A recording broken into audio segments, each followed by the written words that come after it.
And it does come down a lot to perspective. He's not that smart. This bit of the equation is wrong. What do you see? An old lady. A young lady. You see a what? You see a donkey's nose and mouth? You are spending too long around donkeys.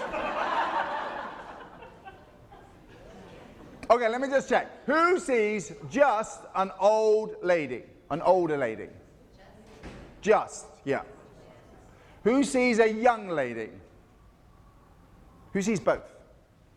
Okay, good. It says a nice little mix here. But what's interesting is you're all looking at the same picture.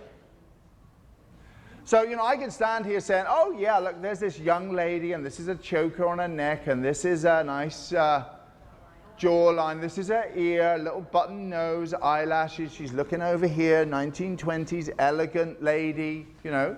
And I can explain it to you as many times as I like, but you won't see it until your brain sees it. Or we could be saying, oh, look, here's a lady with a large chin, and this is a downturned mouth. She's got a large nose. This is her eye with some wrinkles. I don't know what this is. Maybe it's a wart on her nose. I don't know. But you're all looking at the same picture, and this becomes about perspective. So when you're looking at this, I could be stood here talking about one version, and you could be thinking, what is he going on about? That's no different when you get your donkey to that bit of water, and you go, let's go across the water. It's only an inch deep, and you can see the bottom. It'll be fine. And the donkey's like, whoa, that's a bottomless pit, and I'm not going to get across that. We could die. You're like, I'm stupid, come on, let's do it. And he's like, whoa, no, I'm going to save us both by not going in that water. So recognizing that everything we talk about when we're working with donkeys is about perspective. It's really important, and our perspectives change all the time. What do you see? A cube. That's not a circle or a triangle or anything like that, is it? We couldn't really disagree about what we see, could we? Unless I asked you, where are you seeing the cube from? So are you looking at the bottom? This square here is the bottom, and you're looking up, and there's the front face. Or are you looking down, and here's the top face, and this is the front? If you run your eyes across the diagonal, does it change? Yeah, we put something in the coffee earlier to make that happen. No, seriously, that's called a Necker cube. It's just some lines on a page, but your brain looks at it and changes what you see.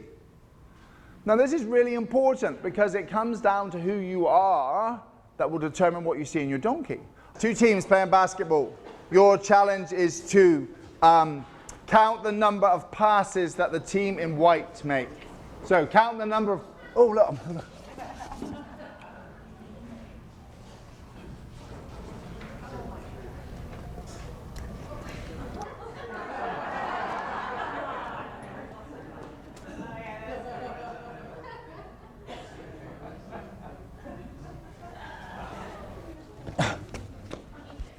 26. Okay, 13. But did you see the moonwalking bear?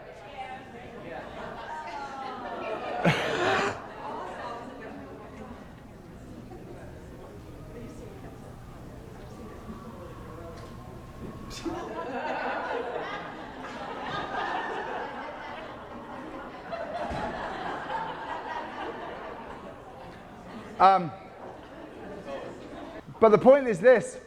What happens is your brain uses something called the reticular activating system, which is a neural network at the back of your brain that determines what you see or perceive.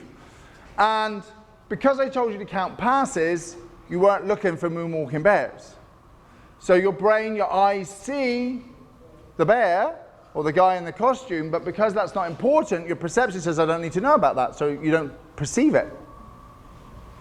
Now that's really important, A, because life means that some stuff is happening that isn't happening, that you thought was happening, that's not happening. But you think about it. If you think donkeys are naughty, stubborn, difficult creatures, you program your reticular activating system to look for that behavior. So that's what you're going to see, evidence to support that belief. If you think donkeys are nice, cute, gorgeous little creatures who could do no harm, even if he did kick me, it wasn't his fault, he was just a bit frightened. What sort of behavior do you think you're going to see? You're going to see that. Doesn't matter what the donkey does, you know, and anybody who lives in a rescue or works in rescue work, you know, you can have one person who's like, oh, Billy, he's gorgeous, I love him, he's the sweetest, he's so like, and someone else is like, oh, Billy, he's a right. You know, I love him because he's a donkey, I want to help him, but I don't. They're seeing exactly the same behavior, but they behave and perceive it differently. And it's really important when you're working with behavior that you have that awareness. That what we are telling ourselves, what we're presuming, might not be what's actually happening.